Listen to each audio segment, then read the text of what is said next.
মদিনার আকাশে রমজানের চাঁদ উদিত হয়েছে। চারদিকে রমজানের আনন্দ ছড়িয়ে পড়ল। কিন্তু হযরত ফাতিমা রাদিয়াল্লাহু আনহার ঘর ছিল নীরব নিস্তব্ধ। হযরত ফাতিমা রাদিয়াল্লাহু আনহা সারা রাত ইবাদত করার পর সেহরি খাবেন, তাই সেহরি খাওয়ার উদ্দেশ্যে এগিয়ে গেলেন। কিন্তু দেখলেন ঘরে এক ফোঁটা পানি ছাড়া আর কোনো খাবার নেই। তিনি একটু পানি পান করলেন এবং মহান আল্লাহ তাআলার কাছে দোয়া করে বললেন, হে আল্লাহ, তোমার সন্তুষ্টির জন্যই আমি এ রোজা রাখছি। তুমি যদি আমাদের অভাব দাও সেটাও আমাদের জন্য অনেক রহমত। হযরত ফাতিমা রাদিয়াল্লাহু আনহা দোয়া শেষ করতে করতেই মসজিদে নববী থেকে আজানের সুমধুর সুর ভেসে আসছে, যেন সমগ্র মদিনাকে ইবাদতের জন্য জাগিয়ে তোলা হচ্ছে। ফজরের নামাজ শেষ হয়েছে। মদিনার আকাশে তখন সূর্য উঁকি দিয়ে উঠেছে। কিছু সাহাবী মসজিদে নববী থেকে বের হয়েছেন এবং কিছু ব্যবসায়ী বের হয়েছেন জীবিকা নির্বাহের জন্য। অতঃপর হযরত আলী রাদিয়াল্লাহু আনহু কাজের সন্ধানে বের হলেন। এদিকে যতই সকাল হচ্ছে ক্ষুধার জ্বালা তত প্রবল হচ্ছে। এদিকে হযরত ফাতিমা রাদিয়াল্লাহু আনহা পানি ছাড়া তো কিছুই খাননি, তবুও ঘরের কোণে বসে মহান আল্লাহ তাআলার ইবাদত করছে। এমন সময় ছোট্ট হাসান হোসেন রাদিয়াল্লাহু আনহু ধীরে ধীরে মা ফাতিমার নিকট আসলো এবং কোমল কণ্ঠে বলল, আম্মা জান, আমাদের অনেক ক্ষুধা পেয়েছে, আমাদের কিছু খেতে দিন, আমরা ক্ষুধার জ্বালা আর সহ্য করতে পারছি না। এই কথা শুনে হযরত ফাতিমা রাদিয়াল্লাহু আনহার চোখের কোণে পানি চলে আসলো। হৃদয়টা যেন হাহাকার করে উঠল। তিনি কিছুই বলতে পারছেন না। তবুও তিনি হাসি মুখে তার সন্তানদের বললেন, বাবা, এই জীবন তো শুধুমাত্র পরীক্ষার জন্য, আর কিছুক্ষণ অপেক্ষা করো, ইনশাআল্লাহ তোমার বাবা যান কিছু খাবার নিয়ে আসবেন। এটা শুনে হযরত হাসান ও হোসেন রাদিয়াল্লাহু আনহু খুশি মনে সেখান থেকে চলে গেলেন। কিন্তু হযরত ফাতিমা রাদিয়াল্লাহু আনহুও অনেক কষ্ট করছেন। তার প্রচণ্ড ক্ষুধা পেয়েছে, তার মাথাটাও ঝিমঝিম করছে। এদিকে ইফতারের টাইম ঘনিয়ে আসতেছে। তখন তিনি নামাজ পড়ে মহান আল্লাহর কাছে দোয়া করে বললেন, হে মহান আল্লাহ তাআলা, তুমি আমাদের রিজিক দাতা, তুমি আমাদের রিজিকের ব্যবস্থা করো, তুমি আমাদের সন্তানের কষ্ট সহ্য করার শক্তি দাও, তুমি আমাদের ঈমানকে দৃঢ় রাখো। এই কঠিন পরিস্থিতির মাঝেও তার মনে কোনো বিদ্রোহ নেই, কোনো অভিযোগ নেই, কোনো হতাশা নেই, আছে শুধু ধৈর্য আর তাওয়াক্কুল। এদিকে হযরত আলী রাদিয়াল্লাহু আনহু কোনো কাজের সন্ধান পেলেন না। সূর্য মাথার উপরে চলে এসেছে। উত্তপ্ত মাটি আর রোদের তীব্রতা মদিনার মাটিকে ঝলসে দিচ্ছে। কিন্তু বাড়ির কথা ভাবতেই হযরত আলী রাদিয়াল্লাহু আনহুর চোখে পানি চলে আসলো। অবশেষে হযরত আলী রাদিয়াল্লাহু আনহু এক সাহাবীর বাড়িতে গেলেন এবং তাদেরকে সালাম দিয়ে বললেন, ভাই, আমাদের বাড়িতে কোনো খাবার নেই, আমাকে কোনো কাজের সন্ধান দিতে পারবেন? তখন সাহাবী বলল, হে আলী, আমি যদি কিছু পেতাম তাহলে অবশ্যই তোমাকে দিতাম। আল্লাহর কসম, আমার ঘরে কয়েকদিন যাবৎ চুলায় আগুন জ্বলেনি, আমিও না খেয়ে আছি। এই কথা শুনে হযরত আলী রাদিয়াল্লাহু আনহা স্তব্ধ হয়ে গেলেন। তখন তিনি সান্ত্বনা দিয়ে বললেন, নিশ্চয় মহান আল্লাহ তাআলা কোনোভাবেই খাবারের ব্যবস্থা করবেন। এই কথা বলে হযরত আলী রাদিয়াল্লাহু আনহু আবারও কাজের সন্ধানে বের হলেন। কিছু দূর যাবার পর শহরের শেষ প্রান্তে একজন ধনী ব্যবসায়ী রয়েছে। সেখানে গেলে কেমন হয়? সেখানে গেলে হয়তো কোনো কাজের ব্যবস্থা হতে পারে। এই চিন্তা করে সেই ধনী ব্যবসায়ীর বাড়ির দিকে যেতে লাগলেন। এদিকে হযরত ফাতিমা রাদিয়াল্লাহু আনহা হযরত আলী রাদিয়াল্লাহু আনহুর বাড়ি ফেরার অপেক্ষায় দরজায় বাইরের দিকে তাকিয়ে আছেন। ঠিক তখনই হযরত হাসান ও হোসেন রাদিয়াল্লাহু আনহু তার কাছে এসে কোমল কণ্ঠে ফিসফিস করে বলে উঠল, আম্মা জান, আমাদের আব্বা জান কখন বাড়িতে আসবেন? এই কথা শুনে হযরত ফাতিমা রাদিয়াল্লাহু আনহার বুক ফেটে যেতে লাগলো। চোখের কোণে পানি চলে আসলো। তবুও তিনি তাদের সান্ত্বনা দিয়ে বললেন, বাবা, একটু ধৈর্য ধরো, নিশ্চয় মহান আল্লাহ তাআলা আমাদের সাহায্য করবেন। অতঃপর হযরত আলী রাদিয়াল্লাহু আনহু সেই ধনী ব্যক্তির বাড়িতে গিয়ে সালাম দিয়ে বললেন, ভাই, আপনার ওখানে আমার জন্য কোনো কাজ আছে? আমি কাজ করতে চাই। সেই ধনী ব্যবসায়ী কিছুক্ষণ চুপ থাকার পর বললেন, হ্যাঁ, আমার খেজুর বাগানে কিছুক্ষণ কাজ আছে, তুমি সেখানে কয়েক ঘন্টা কাজ করতে পারো, কিন্তু আমার একটি শর্ত আছে। কাজের মূল্য হিসেবে আমি তোমাকে কোনো টাকা পয়সা দিতে পারবো না, আমি তোমাকে কয়েকটি খেজুর দিতে পারি। তখন হজরত আলী রাদিয়াল্লাহু আনহুর নিজের পরিবারের কথা চিন্তা করতেই হৃদয়টা কেঁপে উঠল। চোখের কোণায় যেন জল চলে আসলো। তিনি সঙ্গে সঙ্গে সেই কাজ করার জন্য রাজি হয়ে গেলেন। অতঃপর হজরত আলী রাদিয়াল্লাহু আনহু খেজুর বাগানে কাজ করতে লাগলেন। খেজুর বাগানের মালিকের নির্দেশনা অনুযায়ী হজরত আলী রাদিয়াল্লাহু আনহু একাই সমস্ত কাজ শেষ করলেন। এইভাবে কয়েক ঘন্টা পরিশ্রম করার পর হজরত আলী রাদিয়াল্লাহু আনহু সেই ধনী ব্যবসায়ীর কাছে এসে বললেন, আপনার নির্দেশ অনুযায়ী আমি সমস্ত কাজ শেষ করেছি, এবার আপনি আমার মূল্য পরিশোধ করুন। তখন সেই খেজুর বাগানের মালিক হজরত আলী রাদিয়াল্লাহু আনহুর হাতে কিছু খেজুর দিয়ে দিলেন। তখন হজরত আলী রাদিয়াল্লাহু আনহু খুশি হয়ে মহান আল্লাহ তাআলার কাছে দোয়া করলেন, হে আল্লাহ, তুমি আমাদের রিজিক দাতা, তুমি যদি পরীক্ষা নিতে চাও তাহলে আমরা ধৈর্য ধরব, কিন্তু তুমি আমাদের ঈমানকে শক্ত এবং মজবুত রেখো।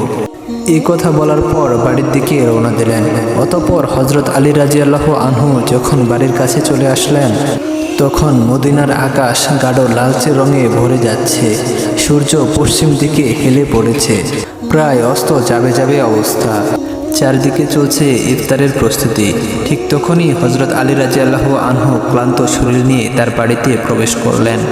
আর সাথে সাথে দূর থেকে মসজিদে নববীর আজানের ধ্বনি ভেসে আসতে লাগলো। কয়েকটি খেজুর আর পানি ছাড়া তার ঘরে ইফতারের জন্য আর কিছুই নেই। তবুও সেই ঘর যেন আল্লাহর রহমতে ভরে গেল। সবাই ইফতার করার জন্য একসাথে বসে পড়ল। হজরত ফাতিমা রাদিয়াল্লাহু আনহা হজরত হাসান ও হুসাইন রাদিয়াল্লাহু আনহুকে দুটি করে খেজুর দিলেন এবং হজরত আলী রাদিয়াল্লাহু আনহুকে দুটি খেজুর দিলেন এবং তিনি নিজে দুটি খেজুর নিয়ে ইফতার করতে লাগলেন। ঠিক তখনই একজন ভিক্ষুক বাইরে থেকে বলতে লাগলো, মা, সারাদিন কিছুই খাইনি, ক্ষুধার যন্ত্রণা আমি সহ্য করতে পারছি না, দয়া করে আমাকে কিছু খাবার দিন। হজরত ফাতিমা রাদিয়াল্লাহু আনহার হৃদয় ছিল খুবই কোমল এবং দয়াময়। তাই হজরত ফাতিমা রাদিয়াল্লাহু আনহা হজরত আলী রাদিয়াল্লাহু আনহুকে বললেন, হে আমার স্বামী, যেহেতু এই লোকটি খাবারের জন্য সাহায্য চাচ্ছে, আমাদের যে ইফতারের খাবার রয়েছে এগুলো সেই লোকটিকে দিয়ে দিন। তখন হজরত আলী রাদিয়াল্লাহু আনহু বললেন, হে ফাতিমা, তুমি কি খেয়ে ইফতার করবে? তখন হজরত ফাতিমা রাদিয়াল্লাহু আনহা বললেন, হে আমার স্বামী, আমি শুধু পানি খেয়েই ইফতার করব। হজরত আলী রাদিয়াল্লাহু আনহু অবাক হলেন, আর কিছু বললেন না। সেই ইফতারের খাবারটুকু সেই ভিক্ষুককে দিয়ে দিলেন এবং তিনি মহান আল্লাহ তাআলার কাছে দোয়া করলেন, হে মহান আল্লাহ তাআলা, আমাদের এই ত্যাগ, আমাদের এই দান তুমি কবুল করে নিও। অতঃপর পরের দিন রোজা রাখার জন্য হজরত ফাতিমা রাদিয়াল্লাহু আনহা শুধু পানি পান করলেন। পরের দিন সকালবেলা হজরত আলী রাদিয়াল্লাহু আনহু ইফতারের জন্য কিছু আটা সংগ্রহ করে বাড়িতে আনলেন। তখন হজরত ফাতিমা রাদিয়াল্লাহু আনহা সেই আটাগুলো দিয়ে কিছু রুটি বানালেন। এভাবে সারাদিন অতিক্রম হওয়ার পর যখন ইফতারের টাইম চলে আসলো, তখন চারিদিকে ইফতারের প্রস্তুতি, খুশির আমেজ। কিন্তু তখন হজরত ফাতিমা রাদিয়াল্লাহু আনহার ঘর নীরব, নিস্তব্ধ। তিনিও রোজা রেখেছিলেন। রুটি আর পানি ছাড়া কিছুই নেই। কষ্ট, অভাব, অনটন, তবুও ধৈর্যের এক অপরূপ সৌন্দর্য ফুটে উঠেছিল সেই পরিবারে। হজরত হাসান ও হুসাইন রাদিয়াল্লাহু আনহু ও আলী রাদিয়াল্লাহু আনহু ইফতারের উদ্দেশ্যে বাড়ির দিকে আসতে লাগলেন। ইফতারের সময় হয়ে গেছে। ইফতারের সময় হয়ে এসেছে। সবাইকে মাত্র দুটি করে রুটি দিলেন। খেতে যাবে ঠিক এমন সময় আবারও বাইরে থেকে এক করুণ কণ্ঠ ভেসে আসলো, ইয়া আহলুল বায়াত, আমি 3 দিন যাবৎ কিছুই খাইনি, আমি অনেক ক্ষুধার্ত। আমি শুনেছি তোমরা অনেক দানশীল। যদি কিছু খাবার থাকে আমাকে দেবে, আমি যে ক্ষুধার যন্ত্রণা সহ্য করতে পারছি না। হজরত ফাতিমা রাদিয়াল্লাহু আনহা ছিলেন অত্যন্ত দানশীল। তাই তিনি হজরত আলী রাদিয়াল্লাহু আনহুকে বললেন, হে আমার প্রিয় স্বামী, এই রুটিগুলো আপনি ওই ভিক্ষুককে দান করে আসুন। এই কথা শুনে হজরত আলী রাদিয়াল্লাহু আনহু বললেন, হে ফাতেমা, তুমি খাবে না? তখন হজরত ফাতিমা রাদিয়াল্লাহু আনহা বললেন, আমাদের যদিও ক্ষুধা লাগে, ওনারা তো ক্ষুধা লেগেছে।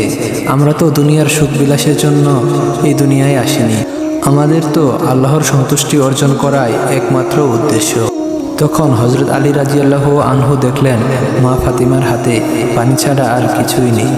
তখন হযরত আলী রাদিয়াল্লাহু আনহু সেই রুটিগুলি সেই ভিক্ষুককে দিয়ে এলেন এবং মনে মনে ভাবলেন, হে ফাতিমা, তুমি কি জানো তুমি কি পরীক্ষা দিচ্ছ? নিজে না খেয়ে অন্যকে খাওয়ালে নিশ্চয় মহান আল্লাহ তাআলা তোমার এই দান অবশ্যই কবুল করবে। ঠিক ওই সময় মহান আল্লাহ তাআলা হযরত জিবরাইল আলাইহিস সালামকে হুকুম করলেন, হে জিবরাইল, তুমি যাও, আমার প্রিয় হাবিব মুহাম্মদের কন্যা ফাতিমা যেভাবে ত্যাগ, ধৈর্য এবং কষ্টের পরীক্ষা দিয়েছে তা অতুলনীয়। নিজে না খেয়ে অপরকে খাবার দিয়েছে। তার ঘরে এখন খাবার নেই, তুমি জান্নাত থেকে তাদের জন্য খাবার নিয়ে যাও। এই আদেশ পাওয়া মাত্রই হযরত জিবরাইল আলাইহিস সালাম জান্নাত থেকে সুগন্ধি রুটি, খেজুর আর মধু নিয়ে হযরত মা ফাতিমা রাদিয়াল্লাহু আনহার দরজায় গিয়ে হাজির হলেন এবং তিনি সাধারণ মানুষের রূপ নিয়েছিলেন। তখন হযরত ফাতিমা রাদিয়াল্লাহু আনহা শুধুমাত্র পানি পান করে মহান আল্লাহ তাআলার ইবাদতে মগ্ন ছিলেন। ঘরের বাইরে থেকে আবারও এক আওয়াজ এলো, হে আহলুল বায়াত। এই আওয়াজ শুনে হযরত আলী রাদিয়াল্লাহু আনহু আবারও চমকে উঠলেন। তখন হযরত আলী রাদিয়াল্লাহু আনহু ঘরের বাইরে বের হয়ে দেখলেন একজন সুপুরুষ হাতে একটি পাত্র নিয়ে দাঁড়িয়ে আছে। তিনি জিজ্ঞেস করলেন, আপনি কে? তখন তিনি উত্তর দিলেন, আমি আল্লাহ তাআলার পক্ষ থেকে প্রেরিত একজন দাস।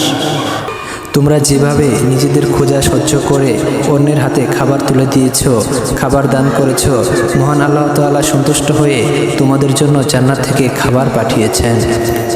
এই কথা শুনে মাত্রই হযরত আলী রাদিয়াল্লাহু আনহুর অন্তর কেঁপে উঠল এবং তার চোখ থেকে জল বের হয়ে আসলো। বন্ধুরা, বাকি কাহিনীটি দ্বিতীয় পর্বে আলোচনা করা হবে।